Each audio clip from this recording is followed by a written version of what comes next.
¿Alguna vez usted se ha preguntado por qué el apóstol Pablo dijo: si repartiese todos mis bienes para dar de comer a los pobres, y si entregase mi cuerpo para ser quemado, y no tengo amor, de nada me sirve?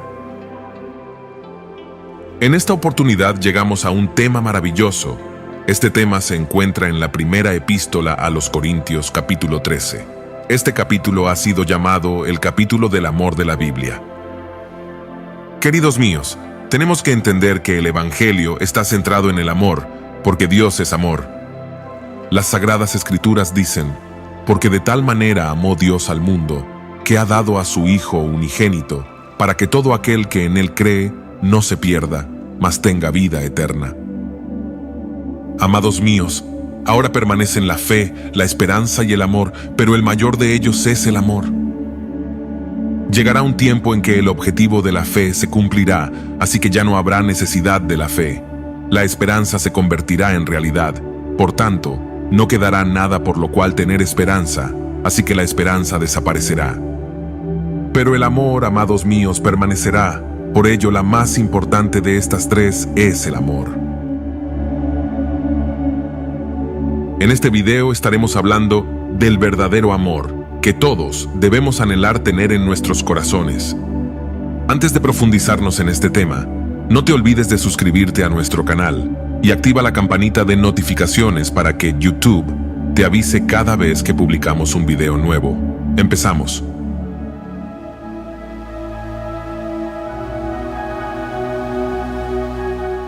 La primera epístola a los Corintios fue escrita desde Éfeso, un año después de haberse establecido la iglesia en Corinto. Corinto fue una gran ciudad en una ruta comercial. Era una ciudad cosmopolita en una época cuando las restricciones morales eran mínimas. Naturalmente, era muy difícil establecer una iglesia y mantenerla pura en esas circunstancias.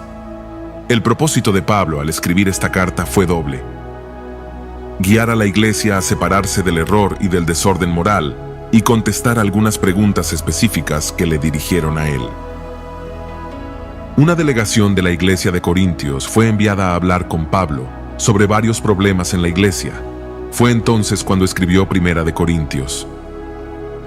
La iglesia había sido influenciada con el espíritu de inmoralidad y de codicia reinante en Corinto.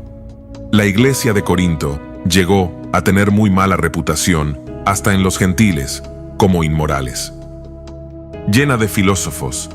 Y por eso Pablo dice que él no fue con sabiduría humana, sino con poder de Dios. También tenían el pensamiento que el cuerpo era pecado, no tenía importancia, y que no importaba lo que uno hiciera con él. Por eso el problema de inmoralidad en la carta. Y se formaron varios problemas en la iglesia, a pesar de que ellos tenían todos los dones y sabían mucho, pero Pablo les recuerda de que se olvidaron del amor. Ahora bien, en el capítulo 12 de Primera de Corintios, el apóstol Pablo nos habla de los dones espirituales. Vemos que hay diversidad de dones, pero el Espíritu es el mismo. Y hay diversidad de ministerios, pero el Señor es el mismo. Y hay diversidad de operaciones, pero Dios, que hace todas las cosas en todos, es el mismo, pero a cada uno le es dada la manifestación del Espíritu para provecho. Amados míos, nosotros debemos procurar los dones mejores. Aunque el Espíritu Santo es soberano al conceder los dones, tenemos el derecho a pedirle a Dios el don que deseemos, deseando intensamente los dones mejores. Estimado oyente, usted tiene el derecho de pedirle a Dios que le conceda los mejores dones, con una actitud de sumisión a su voluntad. Sobre todo, teniendo en cuenta que, indiferentemente del don que Él le conceda, esa capacidad espiritual será de beneficio y ayuda espiritual para los demás creyentes, es decir, para los demás miembros del cuerpo de los creyentes, para toda la iglesia. Ahora bien, el apóstol Pablo, al final del capítulo 12 de Primera de Corintios, nos dice: procurad pues los dones mejores, mas yo os muestro un camino aún más excelente. Queridos míos, este camino excelente que está por encima de los dones espirituales es el amor. Podemos tener todos los dones, pero si no tenemos amor, de nada sirve. Quisiéramos destacar que hay tres palabras en el griego que se traducen por nuestra palabra amor. En primer lugar, tenemos la palabra eros, que se usa para describir pasión, la lujuria. Se usa para Afrodita y Eros, y como nosotros lo conocemos, para Venus y Cupido.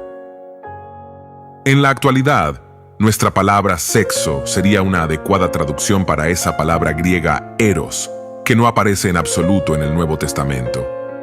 Luego tenemos la palabra fileo, que quiere decir afecto o cariño. La encontramos en una palabra como Filadelfia y también en filántropo.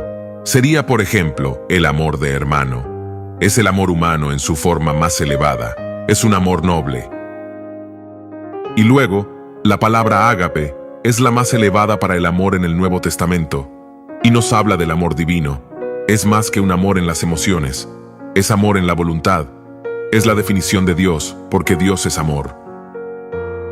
Con esto en mente, pasemos a nuestro estudio bíblico sobre el amor.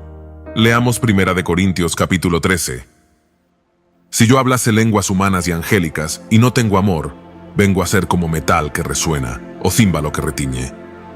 Y si tuviese profecía y entendiese todos los misterios y toda ciencia, y si tuviese toda la fe de tal manera que trasladase los montes, y no tengo amor, nada soy. Y si repartiese todos mis bienes para dar de comer a los pobres, y si entregase mi cuerpo para ser quemado, y no tengo amor, de nada me sirve. El amor es sufrido, es benigno.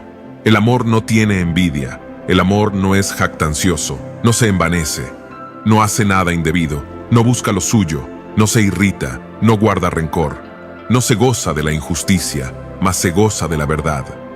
Todo lo sufre, todo lo cree, todo lo espera, todo lo soporta. El amor nunca deja de ser, pero las profecías se acabarán, y cesarán las lenguas, y la ciencia acabará. Porque en parte conocemos, y en parte profetizamos, mas cuando venga lo perfecto, entonces lo que es en parte se acabará. Cuando yo era niño, hablaba como niño, pensaba como niño, juzgaba como niño, mas cuando ya fui hombre, dejé lo que era de niño. Ahora vemos por espejo, oscuramente, mas entonces veremos cara a cara. Ahora conozco en parte, pero entonces conoceré como fui conocido. Y ahora permanecen la fe, la esperanza y el amor, estos tres, pero el mayor de ellos es el amor. Amados míos, recordemos que este capítulo continúa el pensamiento del capítulo 12, que trataba sobre la concesión de los dones espirituales. Este capítulo 13 nos habla de la energía de los dones espirituales, porque todos los dones del Espíritu deben ser ejercitados en amor. Veamos qué nos dice el texto bíblico. Si yo hablase lenguas humanas y angélicas, y no tengo amor, vengo a ser como metal que resuena, o címbalo que retiñe. En este versículo, el apóstol Pablo se refiere al don de lenguas, y para designarlo con mayor extensión posible, lo expresa en forma de lenguas de hombres y de ángeles. Nosotros nunca hemos escuchado hablar a un ángel, pero pensamos que el apóstol Pablo sí los escuchó.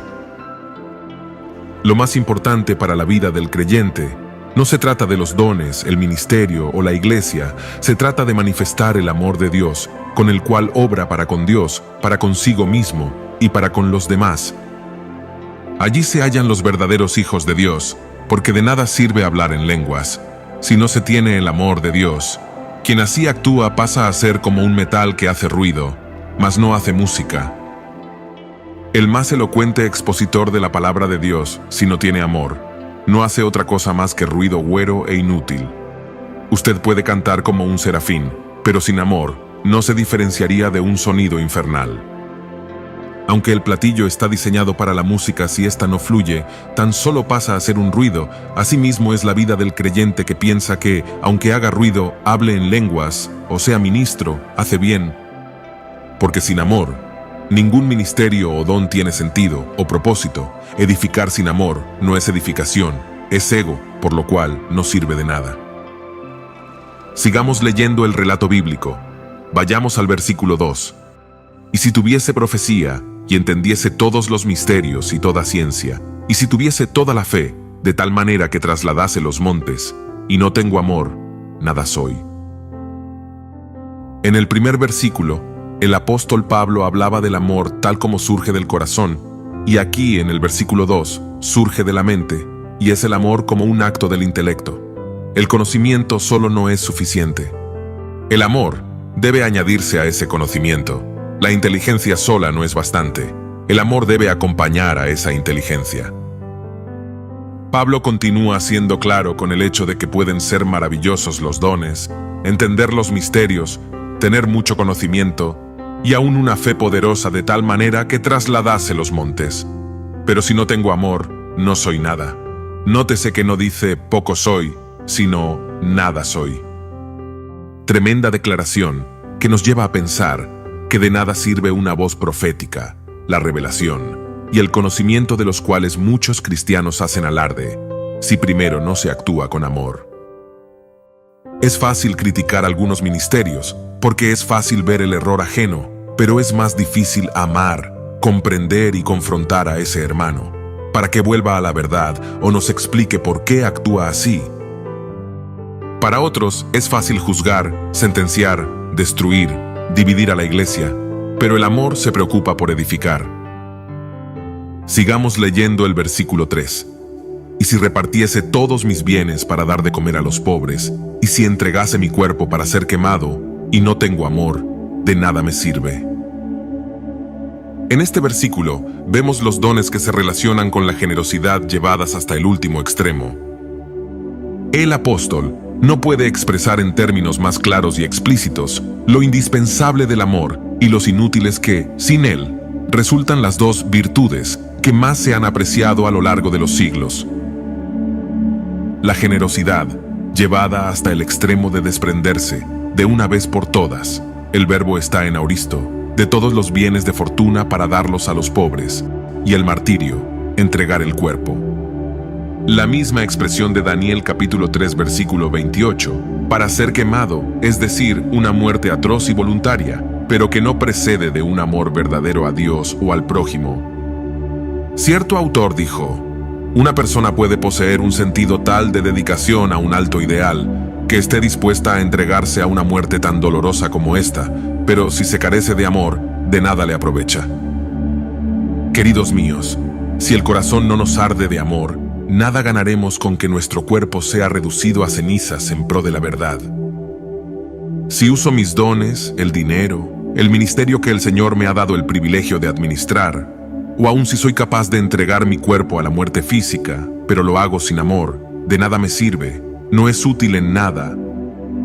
Por eso cada acto que decidas hacer, hazlo con amor, que el amor de Dios se haga manifiesto primero a tu vida y luego a la de los demás, porque nadie puede dar de lo que no tiene. Quien actúa como menciona la Escritura, lo hace por ego, por vanagloria, porque sabe que hacerlo le representará un beneficio ante los demás, pero quien ama, se entrega sin esperar nada a cambio. Lo que da, lo da porque sabe que no le pertenece, que cualquier apego por el dinero le impediría amar. Porque o amas al dinero o amas a Dios, no hay opción media. Quien ama es capaz de entregar su vida, pero no engañado por su ego, sino que entiende que la vida no tiene sentido sin amor y sin su manifestación a los hombres. Así que la vida natural pierde valor ante la vida espiritual. Queridos míos, el amor es un fruto del Espíritu Santo. Aunque debemos desear intensamente los mejores dones, ellos han de ser ejercitados, llevados a la práctica con amor, y solo el Espíritu de Dios puede lograrlo. Permítanos mirarlo de esta manera. Usted puede escribir una lista de ceros. El primer cero representa la elocuencia, el segundo la profecía, el tercero el conocimiento, el cuarto la fe, el quinto el sacrificio, el sexto el martirio. Todos estos ceros siguen sin ser nada más que ceros, no equivalen a nada. Pero si usted coloca un número 1 a la izquierda de esa fila de ceros, entonces cada uno de los ceros adquiere un valor. Estimado oyente, el amor es el elemento que necesita ser añadido a cada uno de los dones del Espíritu. Sin el amor, un don resulta inútil, no tiene ningún valor. Sigamos leyendo el relato bíblico. Vayamos a los versículos 4 y 5. El amor es sufrido, es benigno. El amor no tiene envidia. El amor no es jactancioso, no se envanece, no hace nada indebido, no busca lo suyo, no se irrita, no guarda rencor. En primer lugar, se nos dice que el amor es sufrido. La palabra sufrido proviene del griego macrosumia, macrotumia, lo cual literalmente significa lejos de enojarse. En este sentido, su uso se aplica a la paciencia que se debe tener respecto a sus semejantes. Cierto autor lo describe como el espíritu que tiene poder para vengarse, pero no se venga. Sufrido es el espíritu que soporta los insultos y las injurias sin amargura ni queja. En Colosenses capítulo 3 versículos 12 y 13 dice: Vestíos, pues, como escogidos de Dios, santos y amados, de entrañable misericordia, de benignidad, de humildad, de mansedumbre, de paciencia, soportándoos unos a otros y perdonándoos unos a otros si alguno tuviere queja contra otro. De la manera que Cristo os perdonó, así también hacedlo vosotros. Queridos míos, la Biblia nos exhorta a ser pacientes los unos a los otros en cuanto al trato personal a través de un verdadero amor, bondad y humildad. Nos enseña a perdonar las ofensas de los demás, así como Jesús nos perdonó todas nuestras transgresiones. En Efesios capítulo 4 versículo 2 nos pide ser humildes y mansos. Estas fueron las actitudes que demostró Jesús cuando estuvo en la tierra. Se trata de actitudes que no afloran naturalmente, sino que deben cultivarse con la determinación de colocar a los demás por sobre uno mismo. Solo el Espíritu Santo puede darnos la capacidad de actuar de este modo con los demás en forma constante. En segundo lugar, se nos dice que el amor es benigno. Esta palabra se traduce del griego kresteuomai, la cual a su vez proviene de la palabra griega Christos, y esta también puede traducirse como amabilidad o a veces como misericordia. Queridos míos, el amor sin bondad o misericordia es como una primavera sin flores, un fuego sin calor. Recordemos lo que dijo el apóstol Pablo en su carta a los Efesios, capítulo 4, versículo 32. Antes sed bondadosos unos con otros, misericordiosos, perdonándoos unos a otros, como Dios también os perdonó a vosotros en Cristo. En tercer lugar, se nos dice que el amor no tiene envidia. La palabra envidia proviene del griego celo, y describe a una persona celosa en exceso, que desea desmedidamente las cosas a tal punto que llega a codiciar lo que otros tienen. Todos sabemos que la vida en el día de hoy está llena de desigualdades. Algunas personas son ricas, tienen muchísimos recursos, y a veces algunos creyentes dicen: ¿por qué Dios bendice a esa persona con tanta riqueza y no me da algo a mí? Bueno, el amor reconoce que existen desigualdades sociales y las acepta, se muestra satisfecho con lo que tiene. Recordemos que la primera muerte en el mundo fue causada por la envidia, cuando Caín mató a su hermano. Haremos bien en reflexionar sobre el ejemplo de Juan el Bautista, que no sintió envidia cuando el ministerio de Jesús aumentaba en popularidad entre el pueblo. En el Evangelio según San Juan, capítulo 3, versículo 30, él dijo del Señor Jesucristo: es necesario que Él crezca, pero que yo disminuya. Cuando consideramos que cada uno de nosotros tiene una porción diferente en la vida, y cada uno tiene una función diferente que cumplir para el Señor, debiéramos recordar las palabras de Jesús a Pedro, en Juan capítulo 21, versículo 22, hablando del apóstol Juan.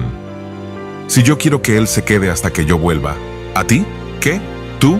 Sígueme. Tenemos un buen ejemplo de un hombre que tuvo afecto por otro y que nunca lo envidió. Ese fue Jonatán. Aunque él era el príncipe de la corona, nunca le tuvo envidia a David, aun sabiendo que éste ocuparía el trono en lugar suyo. En cuarto lugar, el amor no es jactancioso.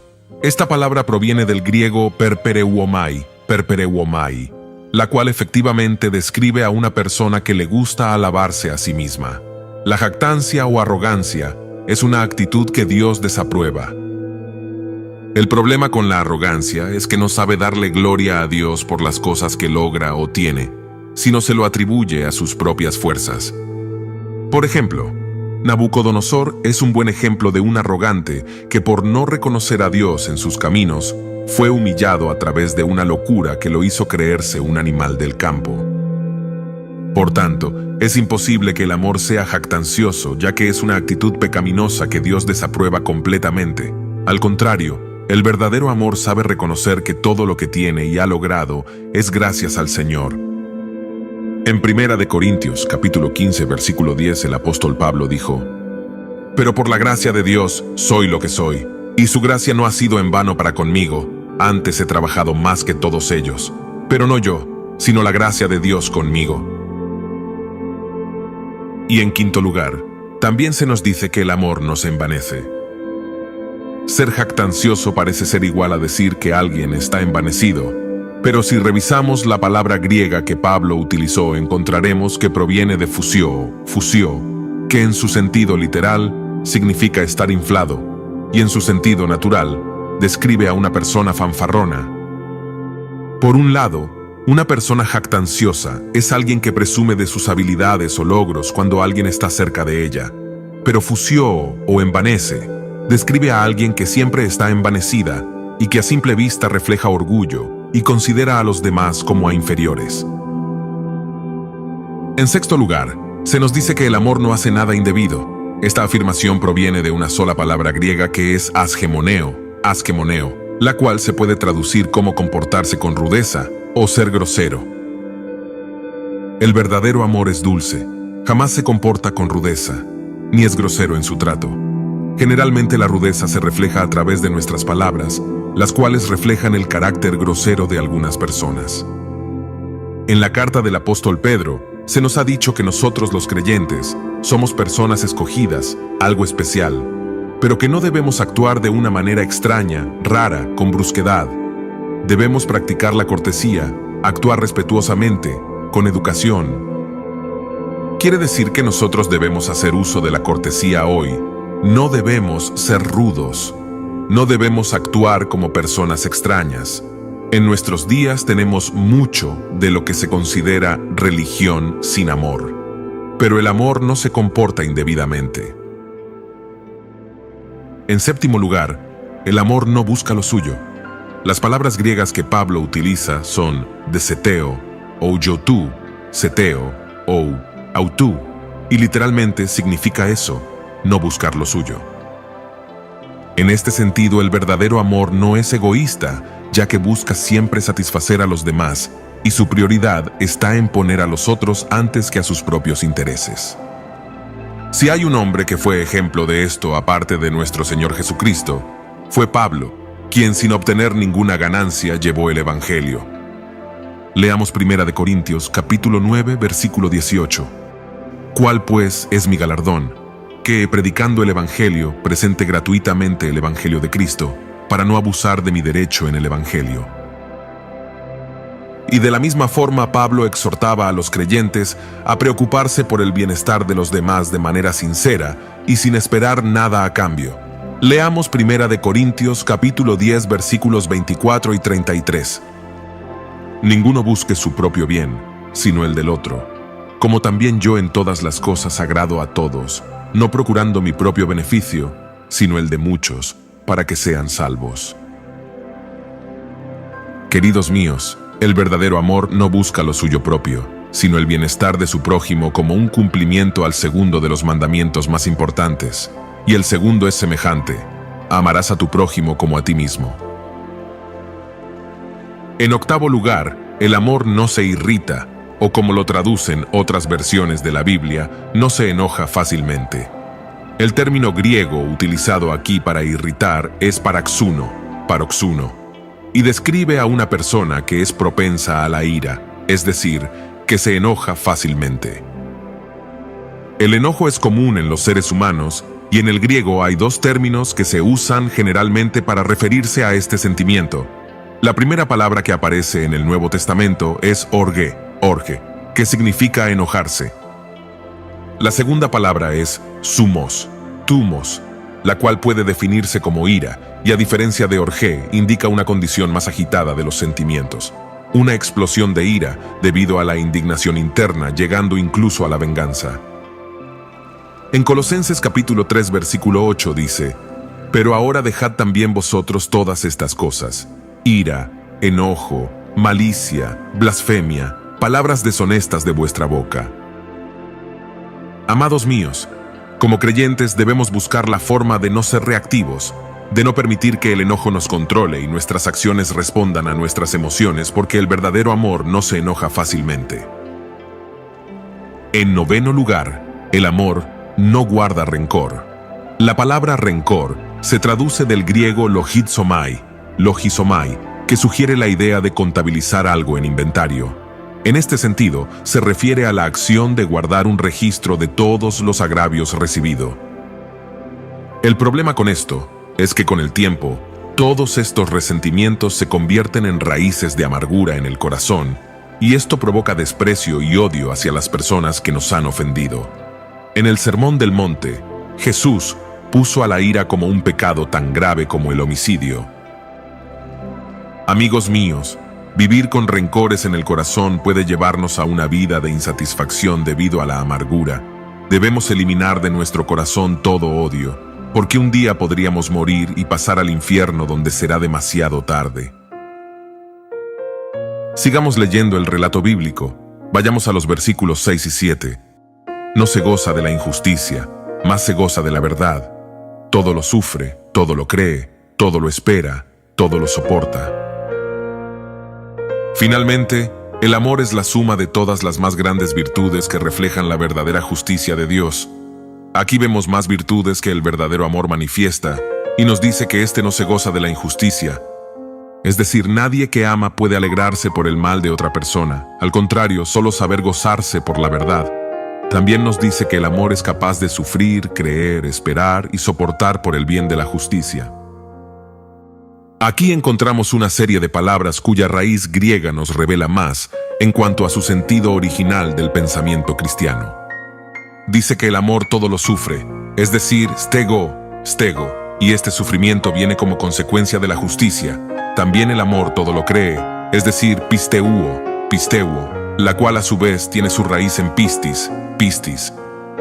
La palabra griega, que por excelencia se traduce en el Nuevo Testamento, como fe la virtud que llama lo que es como si fuera. Además, el amor todo lo espera, es decir, el piso, que describe una confianza creciente y segura en las promesas del Señor.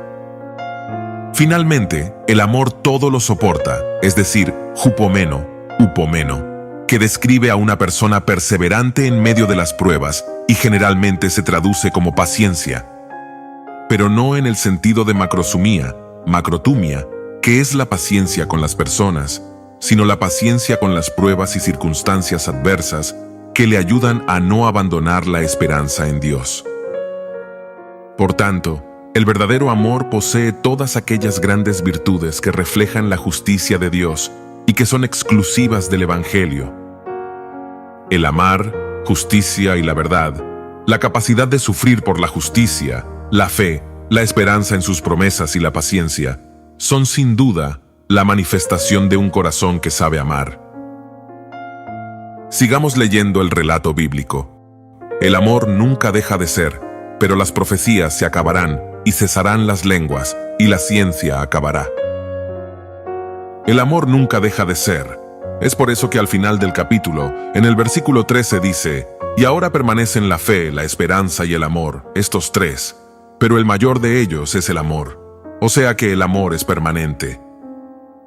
Un día, las profecías se acabarán, es decir, se cumplirán, se convertirán en historia, ya no serán más profecías.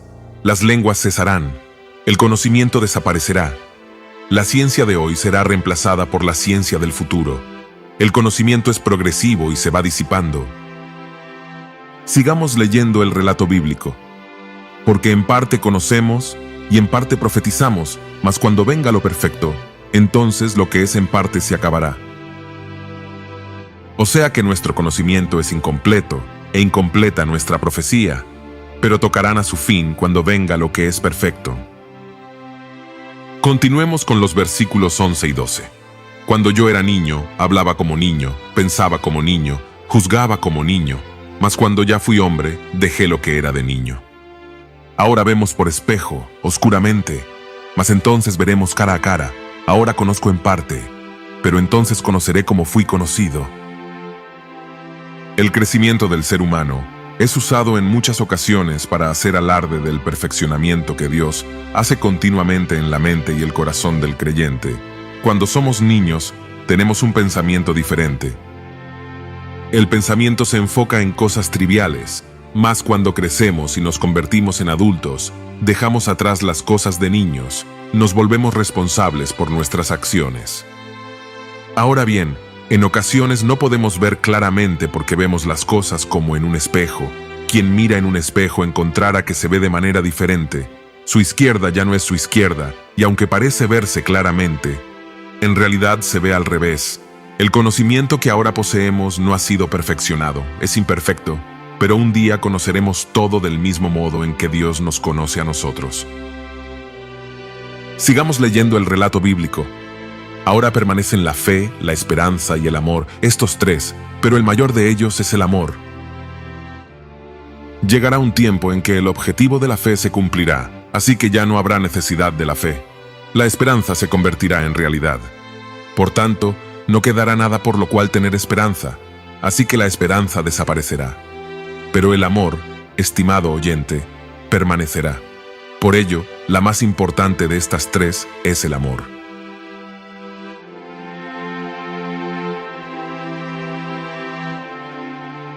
Y la fe, la esperanza y el amor son las palabras más elevadas del vocabulario cristiano. En este capítulo, Pablo no estaba describiendo un término abstracto cuando se refería al amor.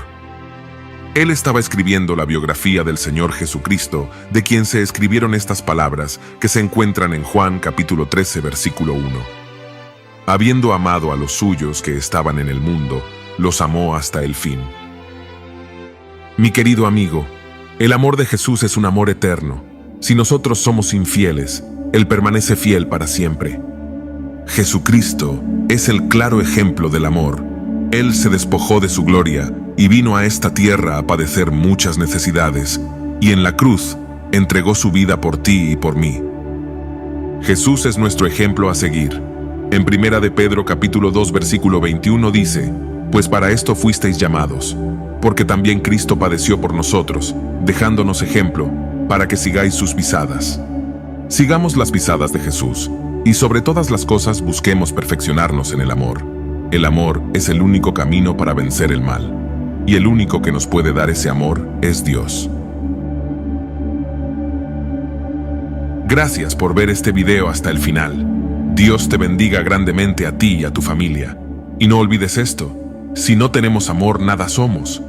Y sin más que decir ahora me despido, y conmigo será hasta un próximo video.